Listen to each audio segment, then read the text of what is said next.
like to thank everyone for joining us today for our latest Healthy at Work webinar series on the subject of working with Indigenous communities in the workplace. We hope that you'll find this presentation enlightening and informative. My name's John Beveridge.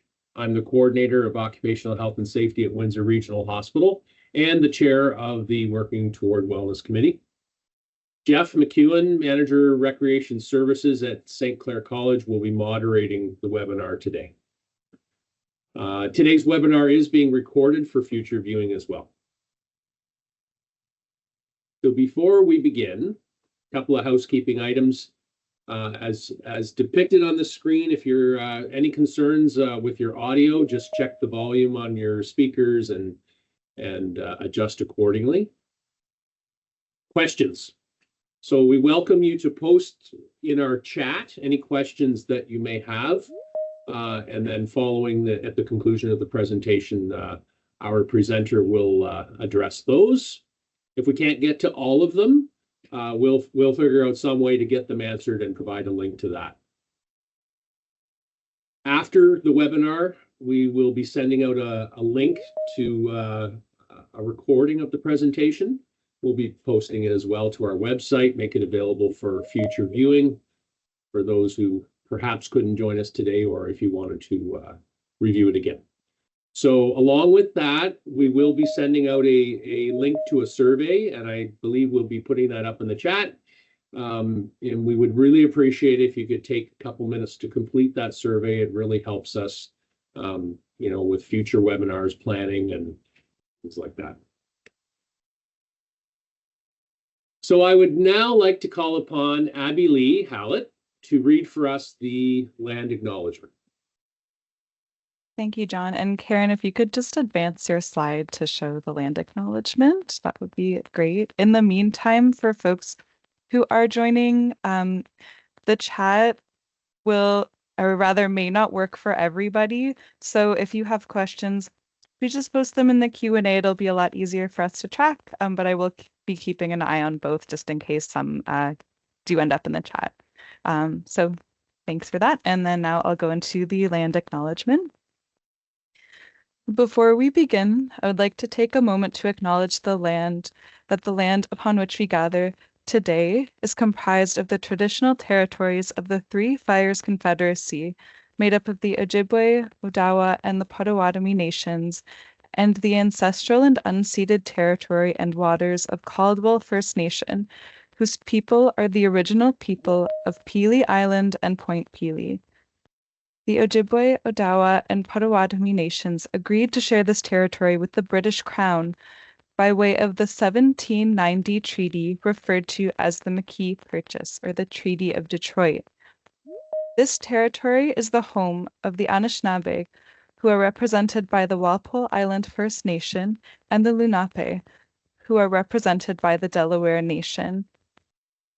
I and the Working Toward Wellness Committee recognize the historical and present impacts of colonial violence on the Indigenous peoples of Canada. I identify as a settler on this land, and I acknowledge my commitment to the calls to action from the Truth and Reconciliation Commission of Canada. We are privileged to gather here today on these lands and affirm a commitment to continue to learn from Indigenous knowledges and practices.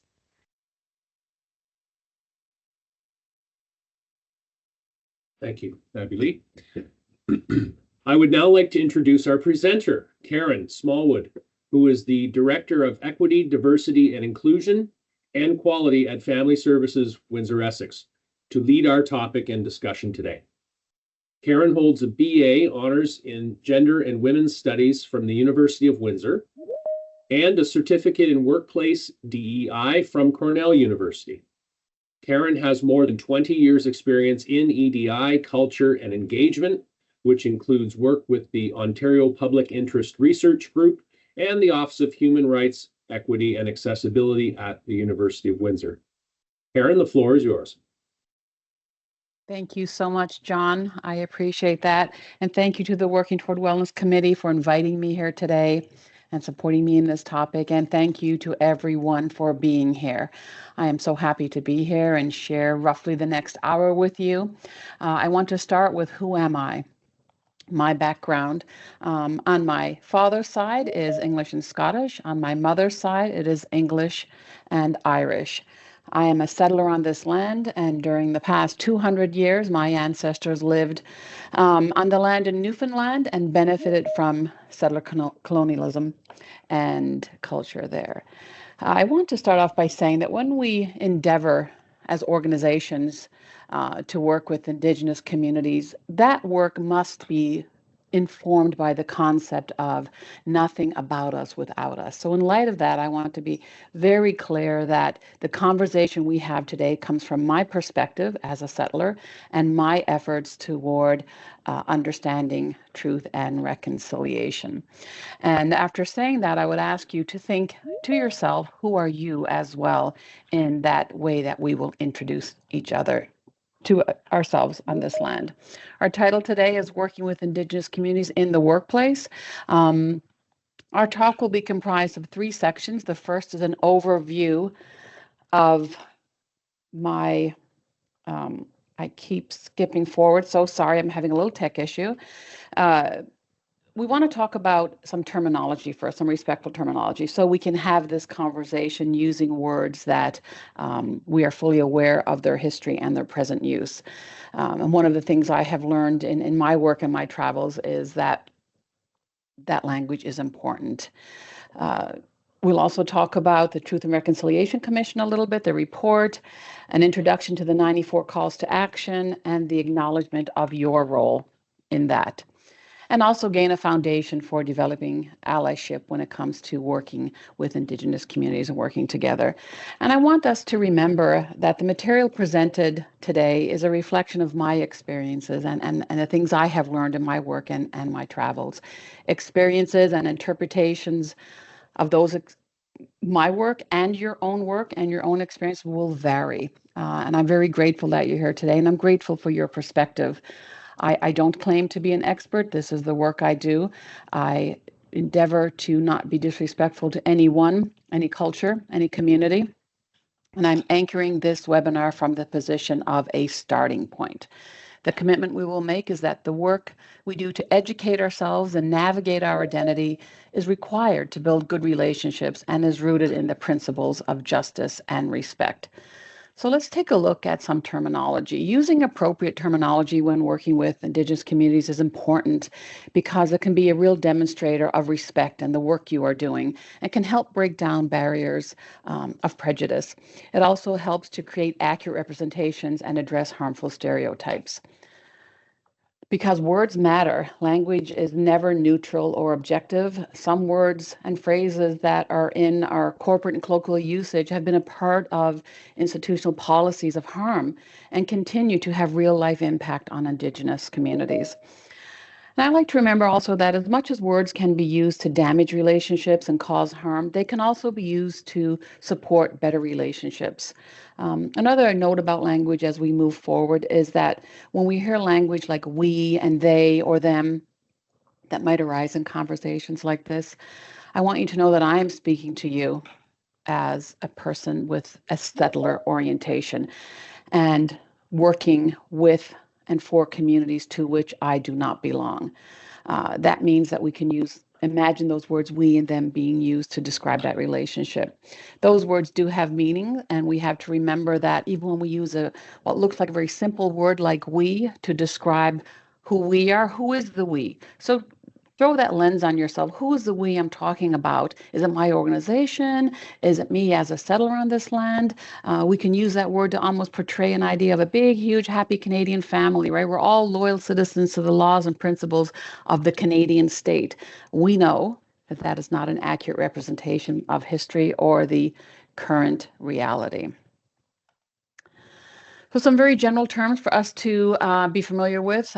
We have some resources for you at the end of the presentation that will also be sent to you.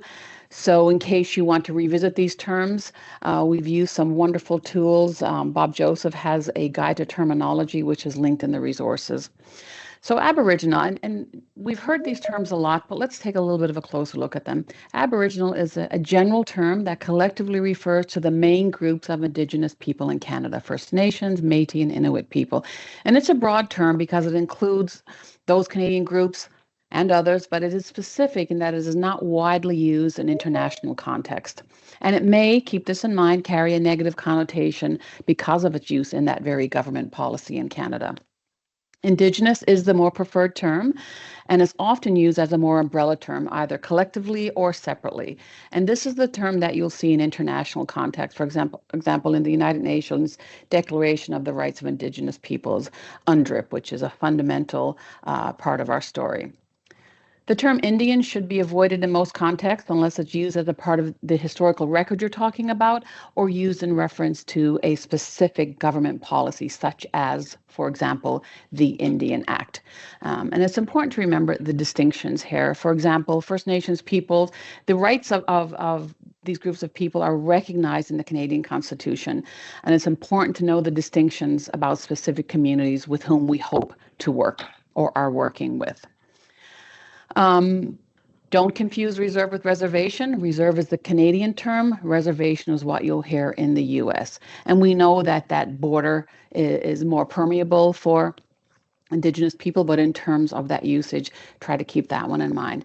And colonialism describes one group of people acquiring full or partial political control over another nation. For example, France and England enforcing their laws on the land that we now call Canada, and the ongoing processes and structures to maintain control. Quite specifically, settler colonialism is when colonizers displaced Indigenous populations and replaced them with invasive settler societies and populations. Also, you can refer to that as colonization. And settler. A settler is like myself, a non-Indigenous person living in Canada who is part of the European descended socio-political majority. Settler colonials occupy land and impose their legal orders on everyone. And this is where you can ask yourself, am I a settler? Do I identify as a settler? Must I identify as a settler? A way to look at that, you can have a couple of, it's not necessarily completely binary, right? So did your ancestors, and think about where your ancestors came from, did they come from elsewhere to settle on this land? You're probably a settler. If your ancestors came here by force, you are not a settler, right? Did your ancestors benefit from the so-called divine right of terra nullius, which meant this was land that was empty, nobody lived here, and it was free for the taking? But if you are on this land and your ancestors came here and you're enjoying and benefiting from the end product of turning this land into now what we call Canada, you are probably a settler. It's a nuanced word. Some people view it as contentious. My own background, for example, as a Newfoundlander, my ancestors were there for hundreds of years, but it was land that Indigenous people were forcibly removed from. And my ancestors have benefited from that. So do some research, take a look at it yourself, really dig into it to understand what it means for you and your place in this work. Some terminology that is more colloquial, not necessarily corporate, although we do hear these words in the corporate world, and there's a plethora of them, right? So I want to touch on a couple of here, and just think about yourself as we talk about these words. Have you ever been in a situation where you heard someone use a term that you immediately knew was offensive, and you didn't know what to do about that? Have you used these terms and didn't know that perhaps they had been appropriated from Indigenous cultures? More than likely, we've been in those situations, both of those situations ourselves, right? So again, there are lots of resources that you can educate yourself with. So take a look at those. So I just selected 3 here for us to look at. And think if you've ever heard these words used either in a colloquial conversation or in a corporate conversation. Let's look at them. Low on the totem pole. That term has been appropriated to mean someone with the lowest rank or the least important person or thing in a project or in a workplace or in a priority list. Totem poles are in fact sacred items to the people who carve and display them. And it's particularly galling when you think that as a part of the colonial project, that totem poles were outlawed, destroyed sometimes even. And also to have a broad context when you're thinking, because for some cultures, being lower on the totem pole is in fact of a higher rank than being on the top of the totem pole. So it truly is a phrase that we should avoid using. Spirit animal, gosh, we hear that a lot, don't we? And it's important to remember that we don't get to use that word if it's not a part of our culture. Not every Indigenous group believes in spirit animals. Animals do play important roles in many different religious traditions and cultural traditions, but these are not spirit animals. Using this term co-ops Indigenous spirituality and claims it as some sort of universal experience. And in the process of ignoring that long history of preventing Indigenous peoples from practicing their religious traditions. And our resources, we have a wonderful article for you to read about that. If you're not Indigenous and your specific culture doesn't have a spirit animal, I guarantee you would not have a spirit animal either. Powwow, we use that word a lot in the corporate world, right? We use it quite casually, but powwows are in fact sacred gatherings that are culturally important to Indigenous people. And using that word out of context trivializes Indigenous beliefs and traditions. And to use it to refer to a casual chat or get together at work is certainly appropriation and also demeaning. So some things not to say. These are things that you should really avoid saying. And keep in mind, there are many more culturally offensive phrases we have appropriated, phrases based on harmful stereotypes. So do get to know a little bit more about them. I don't have the time for us to talk about all of those today. So just pay attention to the language that you use in your workplace, in your life, with your coworkers, with your teams. Help each other see where you may be even inadvertently falling into assumptions or an old negative narrative. Call on each other to use better practices. Do so with respect. And you can do so, it's hard to do in the very beginning to say, "Hi, Karen. Let's not use the word powwow to describe our team meeting." And perhaps you'll have to maybe do that privately if you're not quite able to do that in a group setting. But certainly do find the courage to do so and explore those better practices and explore how you can shift your language. Some other things not to say are Canada's Indigenous peoples. Indigenous people are not owned by Canada or any individual, which is the way that phrase makes it sound. Try to, if you have to say, perhaps the Indigenous peoples of not what we now call Canada. Indigenous culture. It's way too broad of a term, considering that there are hundreds of Indigenous communities, nations, languages, cultures that exist even just within Canada. So always try to be specific, try singular, use plural forms if you can. For example, you could say, "My friends from Caldwell Nation," or be quite specific. "I'm so sorry, I don't know why my PowerPoint is jumping around like that. I do apologize."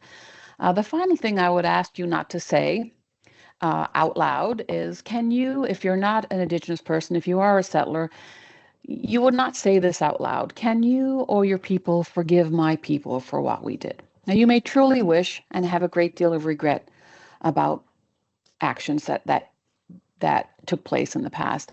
Guilt should not be the main reason why you want to do this work. If you are a settler and you are educating yourself, you may grapple with feelings of guilt, and that is completely normal. But what is more important are the actions that you take afterwards. So grapple with your feelings, grapple with your personal history and the history of the country we now call Canada, and decide the actions that you will take. I have a little reflection question here for us. Let me pop back here. Can you see, even after this very cursory sort of chat, do you see how language can shape our understanding of history and how it also can be used to foster better relationships? And that's one of the things that we can all engage in and we can all practice, right? So I also want to talk to you a little bit about land and treaties. Again, a very cursory look at treaties, so I urge you to do your research about the land that you live on and the land you work on. And when we look at how to build better relationships, it's really important from that starting point of whose land are you on? Is it ceded land or not? Who are the stewards of the land? So that's an excellent starting point. Treaties, were agreements made between Indigenous communities and the Crown about how to cooperate and live together.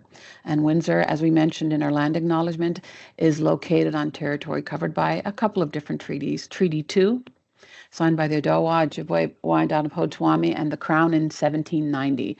And that treaty covers most of Windsor-Essex. I'm sitting on Windsor-Essex right now, here in the city of Windsor, Point Pelee in London. And Treaty 35 rather, which includes LaSalle and Amherstburg. And just keep that in mind that you're on someone else's land more than likely, and educate yourself about, has that land been ceded or not? Indigenous peoples live, thrive, and lead all across Canada and are the custodians of that land. So make sure that you understand where you are. Way back before those treaties that were signed by the Crown, we have Aboriginal groups signing treaties with each other, which formed a framework for why perhaps groups expected treaties to be honored, which we know they weren't always were. An important one in this area is the One Dish Spoon Treaty, which was an agreement made between the Anishinaabe and Haudenosaunee of the Iroquois nations that include parts of what are now Ontario and Quebec. So sorry, this keeps jumping back. Unlike treaties put forth by the Crown, agreements like this are often recorded in wampum belts rather than in, as many were in Canada, French or English. I want to show a video to you. I hope my tech allows me to share this with you. Oni bonjour. Nanzadap Kinigay going off in Disneycause. Get a big hook Shapigaj watch and Donjapa. Noji and Dodam. My name is Isaac Murdoch, and I'm from Serpent River First Nation. And I currently reside at Nipke Ojibakong, where I am right now. In my hand, I have something called Gado Naganana, which means our dish. And it's a wampum belt that was made by the Haudenosaunee as a way to confederate or to create peace amongst the different tribes, amongst their tribes and amongst other tribes. And eventually the Anishinaabe people were invited to become a part of this sacred agreement, to become a part of this promise. And what this belt represents is a beaver tail. And they say that we're to share the beaver tail together, and that we're to eat that beaver tail with a spoon, because the spoon is dull. It's not sharp. And so there's no threat of stabbing another person with a fork or a knife. And so that's why they call it the dish with one spoon.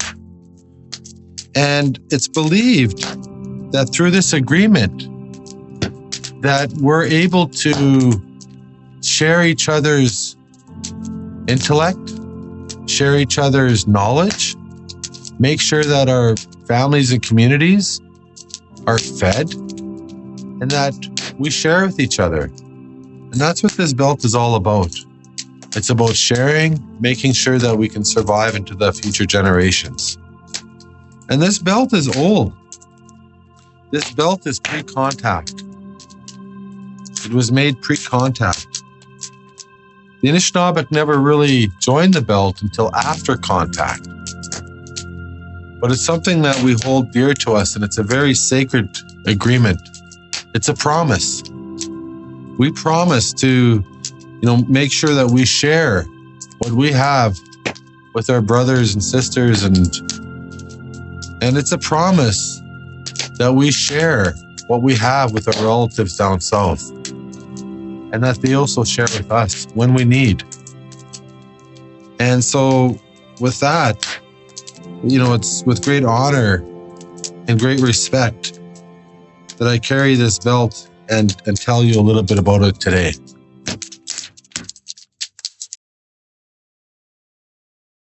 So that's a bit of an explanation about the idea of treaties. There's a wonderful tool you can use. Tools and maps. Our native land is one you can use. Whose land is one. And it's important to, as we use these tools, to remember that it's a living document. So let's just take a look back. I'm going to try to click over and just pull this up for you. There we go.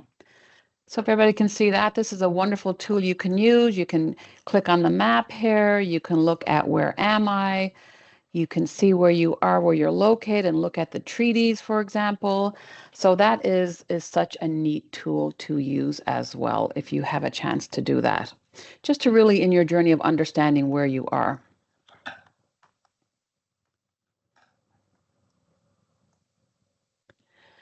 And the implication of treaties is incredibly important. Renewing treaty relationships and keeping and repairing treaty promises are some of the many steps toward reconciliation that are also outlined in the Truth and Reconciliation Commission.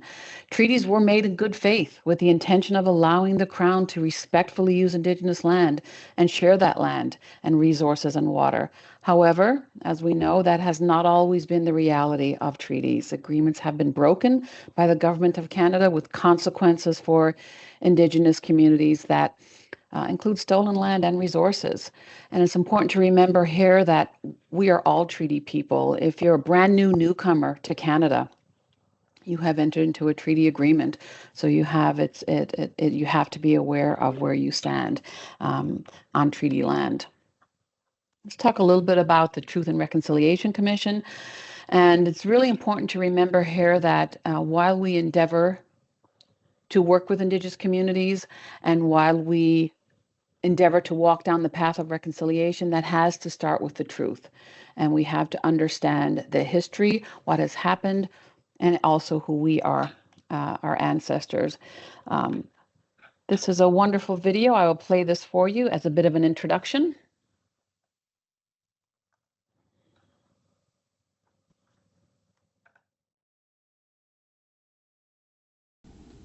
Hello everybody, I'm Murray Sinclair. I'm the chair of the Truth and Reconciliation Commission of Canada. I want to talk to you for a few minutes about the issue of reconciliation, something which of course is very important to us here at the Commission, but also is of interest and importance to a lot of people in Canada. One of the things that we at the Commission have discovered is that it took us a long time to get to this point in terms of the relationship between Aboriginal people in this country. 7 generations of children went through the residential schools. And each of those children who were educated were told that their lives were not as good as the lives of the non-Aboriginal people of this country. They were told that their languages, their cultures were irrelevant. They were told that their people and their ancestors were heathens and pagans and uncivilized and needed to give up that way of life to come to a different way of living. At the same time that that was going on, non-Aboriginal children in the non-Aboriginal school systems of this country were also being told the same thing about Aboriginal people. So as a result, many generations of children, including you and your parents, have been raised to think about things in a different way, in the wrong way, in a way that is negative when it comes to Aboriginal people. And we need to change that. It was the educational system that has contributed to this problem in this country. And it's the educational system, we believe, that's going to help us to get away from this. We need to look at the way that we educate children. We need to look at the way that we educate ourselves. We need to look at what it is that our textbooks say about Aboriginal people. We need to look at what it is that Aboriginal people themselves are allowed to say within the educational system about their own histories. In addition to that, we also believe that what's important when it comes to looking at the way that children are educated is to understand that because it took us so many generations to get to this point, it's going to take us at least a few generations to be able to say that we are making progress. We cannot look for quick and easy solutions because there are none. We need to be able to look at this from the perspective of where do we want to be in 3 or 4 or 5 or 7 generations from now when we talk about the relationship between Aboriginal and non-Aboriginal people in this country. And if we can agree on what that relationship needs to look like in the future, then what we need to think about is what can we do today that will contribute to that objective. Reconciliation will be about ensuring that everything that we do today is aimed at that high standard of restoring that balance to that relationship. Thank you. And sadly, Senator Sinclair passed away in November, but we are lucky enough to have a wealth of information still available online. The Truth and Reconciliation Commission was founded in 2008 as one of the results of the Indian Residential School Settlement Agreement in 2007, which was one of the largest class action lawsuits in all of Canadian history. The commission was an official independent body advised by a 10-member Indian Residential School Survivor Committee made up of residential school survivors from across Canada. The commission concluded in 2015, and in that time gathered statements and documented truths from communities, residential school survivors, their families, and anyone else personally affected by the residential school experiences. And they have also worked, as we know, tirelessly to educate us. We'll refer just for ease to the Truth and Reconciliation Commission as the TRC, the Truth and published its 94 calls to action that urged all sectors of society and all levels of government to work together to change their policies and programs in a concerted effort to repair the harm caused by residential schools and move forward with reconciliation. The report stated that the residential school system is our shared history, and the calls to action were developed to give people a roadmap about how to navigate reconciling the past. The first step is to become familiar with the call to actions and implement them into our personal and professional environments wherever possible. There are 10 principles of the report and the commission. Let's take a look at those. The United Nations Declaration on the Rights of Indigenous Peoples, UNDRIP, provides the framework for reconciliation at all levels across all sectors of Canadian society. First Nations, Inuit, and Métis people, as the original peoples of this country and as self-determining peoples, have treaty, constitutional, and human rights that must be recognized and respected.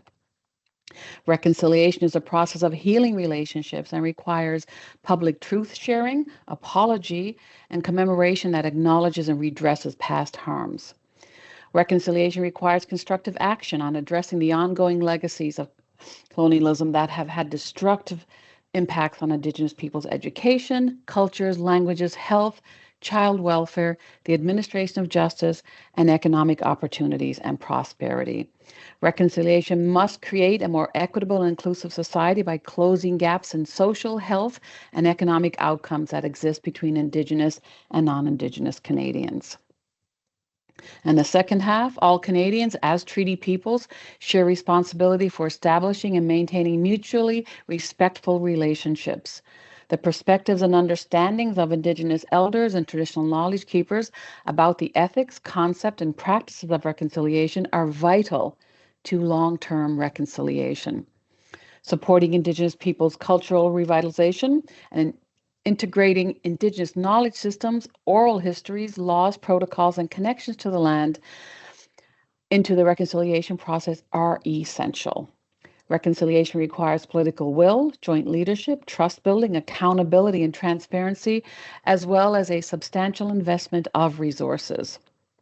And finally, reconciliation requires sustained public education and dialogue, including youth engagement about the history and legacy of residential schools, treaties, and Indigenous rights, as well as the historical and contemporary contributions of Indigenous peoples to Canadian society. And in our resources, we have links to the full document, including the 94 calls to action. The 94 calls to action are broken down into 6 categories, and we can see them here: child welfare, education, language and culture, health, justice, and reconciliation. And I know that today we have you joining us from a cross-section of those categories. And if you really want to learn about them, there are so many resources online. A really good one is provided by CBC News, Beyond 94 Project. And this is an online tool that is updated quite regularly. It's one of several. It breaks them down into color codes here. You'll see blue for child welfare, for example, red for education. And then it breaks them down also into where the 94 calls to action stand. For example, there are 18 that are not started, 29 that are currently in progress. The projects have been proposed. 34 projects are underway, and 13 are complete. Which, you have to think about, why are only 13 complete? Why are more than that not started yet? And that is work that we can all engage in. And this is an interactive. So if you go to the actual website, you could click on, for example, one of the dots there, and it'll take you right to that call to action. I have a couple of samples here for you based on our demographic today of who is speaking with us here today. For example, health. Here are two samples. Call to action 22. Use Indigenous healing practices in the treatment of Indigenous patients. Call to action number 23. Increase the number of Indigenous healthcare providers. And here's an update on the status. Both of these are in progress. So that's important to know. In terms of education, call to action number 8, eliminate dependency in education funding for First Nations on reserve versus off reserve. That particular call to action is currently stalled, and you can do some research into why that is, and is there anything you can perhaps do about it if you are an educator. Call to action number 12, develop culturally appropriate early childhood education programs, and the status of that one is in progress. That's a little bit about some terminology you can use. Also, a good starting point, understanding the land that you are on and understanding a bit about the 94 calls to action and your role. The next thing I want to talk about is allyship. What is it? Are we allies? Do we want to be allies? Do you have to be an ally to do the work of your organization, whatever it is, hoping to work with Indigenous communities? And keeping in mind, you're not sure what this is, or if you are one or want to work toward being one, remember that nearly all working environments, professional workplaces, include people from every background. So any steps to maintain an equitable and fair workplace are steps that you're taking in the right direction. A definition of allyship. Allyship refers to the actions, behaviors, and practices that we can take to support, amplify, and advocate for others, especially with individuals who don't belong to the same social identity group as ourselves. And remember, being an ally isn't a role you can claim for yourself. You can't put your hand up no matter how much work you have done and say, I'm an ally now. That's not something that you can call yourself unless it is earned and you've been appointed as such, right? It is a state achieved by active, lifelong, and ever-changing commitment to relationship building with communities, Indigenous communities, and communities to which you do not belong. And keep in mind as well, if you ever get designated or appointed as an ally, remember that doesn't have to be permanent. It can be revoked as well, right? So it's not a self-proclaimed title. Being labeled an ally isn't the goal. That's not the objective, right? The goal is to develop meaningful relationships with Indigenous peoples and other groups to which we don't belong and want to work with. Being an ally to one person or one group does not automatically make you one with other people or groups. That's important to remember. Maybe you have an allyship built with one particular group. That doesn't necessarily translate into every other group as well. So we have to remember that as we do this work, right? And remember your motivation, why you are doing this work, why you want to engage in this work. So ask yourself these questions as you're considering that. Does my interest stem from the fact that the issue will meet quotas or increase chances of any funding for my organization? Does my involvement hijack the message and insert my own opinions or values instead of respecting those of Indigenous communities? Is my voice taking up undue space in the conversation? Or am I doing this to feed my ego? If the answer to any of those questions is yes, this work might not be for you. So here are a couple of tips you can also consider when you're doing allyship work or considering it. Every relationship you build will require a different approach, right? But here are some suggestions that can help get you started for sure. Learn about inequality. Do your research. Educate yourself before you knock on any door or dial any phone number. Be present. Be aware of your surroundings at work. Observe the dynamics and culture in your workplace. What's going on there? Do you recognize any issues? What do you have to do about that? Practice proactive listening. Listening demonstrates empathy, which is really fundamental to this work. Listen more than you talk. That will help create a safe space for the conversation, for the dialogue. Actively engage with your privilege and the notion of privilege yourself. Don't stand back and say, I come from a difficult background, I come from impoverished people, I came to this land due to economic necessity or for educational opportunities. Sit with who you are and interrogate the notion of your privilege. Include your background, your ancestors, your social status, your economic status, your physical self. All of that will contain some degree of privilege, and use that privilege. Use those assets that you have to uplift others. Take action. Join committees. Join initiatives. Start your own initiatives. Join your workplace EDI or DEI committee. Do some work to uplift your community and your workplace. Practice allyship in your daily life. And that includes learning from mistakes. And I have a video I'll show you in a minute about, we're all terrified of making mistakes in this space, I am sure. And I'm also equally sure that we will all make mistakes. So we will address that. Be transparent. Always, what are your goals? Why are you here? Be respectful, of course. Do your research. If you're working with a specific community, what are the protocols? Who are the knowledge keepers? Who are the elders? Know that sort of thing before you begin your work. Be patient. This work takes a lot of time. We didn't get her overnight, so it will take some time to really do effective work. Consider issues of compensation. And any group that we're working with that is not a group we belong to and has been a part of a traditionally marginalized or underrepresented group, consider compensation. Don't reach out to a colleague or friend or community member to do work for free. That you shouldn't use anybody else's back to be your bridge to another community. Consider those issues of compensation. And finally, if your participation isn't needed, if you're not bringing value, leave. Don't take it personally. You've offered the very best that you have to offer. And maybe the group benefited from that at one point, but it has now become more complex and even advanced. Thank you, and move on without taking it personally. And as we mentioned, learning from mistakes, making mistakes is a common aspect of that work. And a lot of us may be frozen into not acting because we're afraid of making that mistake, right? And I want to assure you that you will make mistakes. I've made lots. I'll continue to make some more. How do we learn from it? And when we combine learning from a mistake with action, that is what can lead to meaningful change. So let me share this video with you. Hello, my name is Rachel Mason. My background is Eastern European Jewish on my mother's side and British on my father's side. I was born in the United States and moved to Canada in 2004. I've been working with Indigenous communities and organizations for 15 years. I'm going to share a few stories with you about times that I have learned from mistakes. By sharing these stories, I hope to help other non-Indigenous educators to feel more comfortable when they are learning about how to work with Indigenous communities. Shortly after I began working with Indigenous people in British Columbia, I was invited to attend a sweat lodge with some folks I worked with. In the sweat lodge, the elder who was leading the process asked me to introduce myself and tell the group where I was from.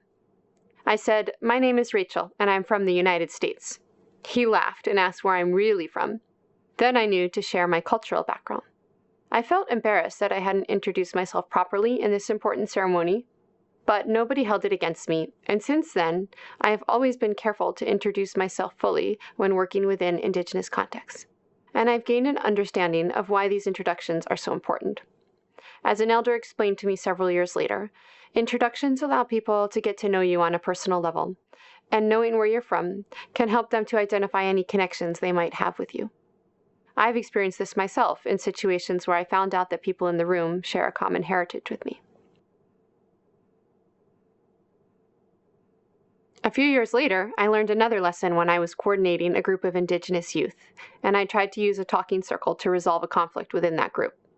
A few times, I tried to facilitate the circle by making connections or interpretations that I felt would help resolve the conflict. After the circle was completed, one of the participants took me aside and gently explained that in a talking circle, it's important that only the person holding the talking piece speak, and even the facilitator should not intervene unless the piece is passed to them. I felt uncomfortable knowing that I had made this mistake, but I was grateful to the person who helped me to learn about this protocol, which values listening wholeheartedly until a person has finished talking, and not rushing people into their explanation or sharing of their feelings and ideas. That lesson was reinforced for me several years later when I was at a presentation where I was sharing a curriculum resource that I had developed over the course of a year. I was allotted only 20 minutes to guide the audience through the resource, and I felt rushed.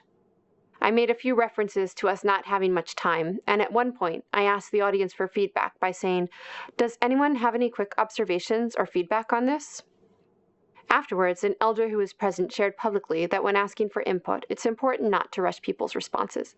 Especially elders should not be hurried when they are speaking, as this can be seen as disrespectful. I reflected on the experience and realized that next time it would be better to share in a way that doesn't pass my feelings of being rushed onto the audience. This was a valuable lesson for both Indigenous and non-Indigenous contexts. I have many more stories of times I've been corrected and learned from my mistakes. While these experiences felt awkward at the time, I am grateful for all the individuals who took the time to correct me. They have been my teachers and have helped me to learn how to interact respectfully in an Indigenous cultural context, as well as many other valuable life lessons. No matter how much experience you may have doing this work, whether you're just beginning or you've been doing it for years, there is always more to learn. But the fear of making a mistake shouldn't hold you back from action. I have found that if you are gracious and learn from your mistakes, your teachers will usually be gentle and kind, and your confidence and depth of interactions will improve over time. Thank you for listening to my stories. Thank you. And how can your workplace practice good allyship? Properly remunerating and crediting Indigenous people for their knowledge and time. Hiring Indigenous people to be involved in the creation and ownership of initiatives that are made about them and for them. Showing up in support is great, but offer to lend a hand as well. Use your labor, resources, access, and skills to build better relationships. What additional value can you bring? Always seek consent and permission. Consent is a continuous process, not a one-time request. And remember, it can be revoked.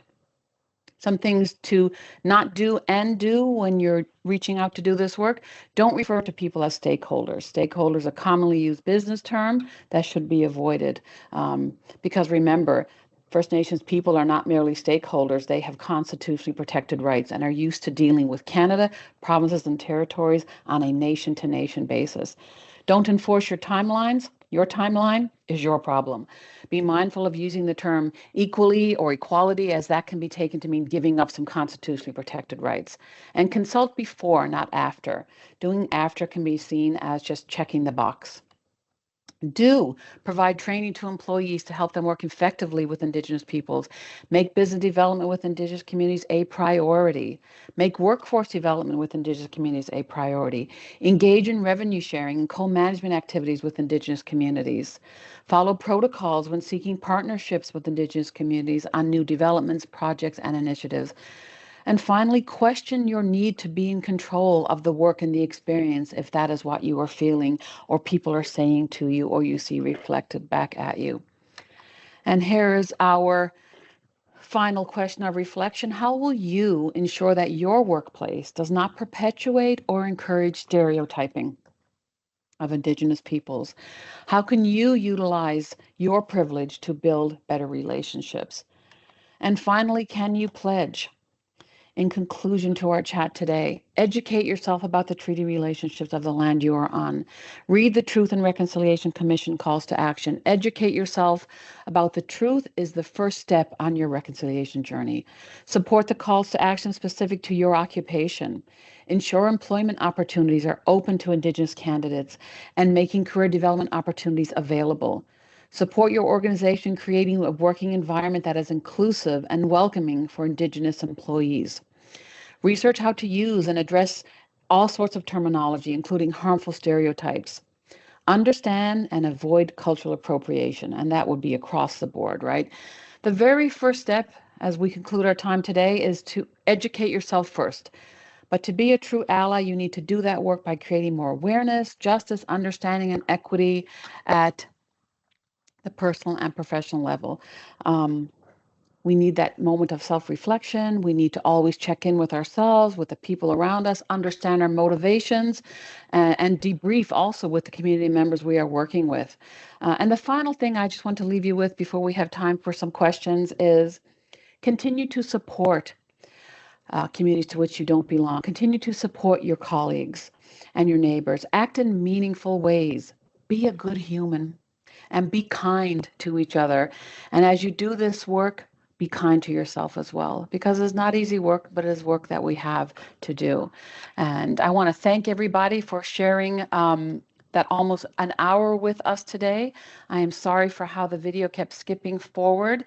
What I'm going to do now is stop sharing my screen. We have lots of resources for you that will be sent to you, and look forward to seeing that as well. So I will stop sharing my screen now.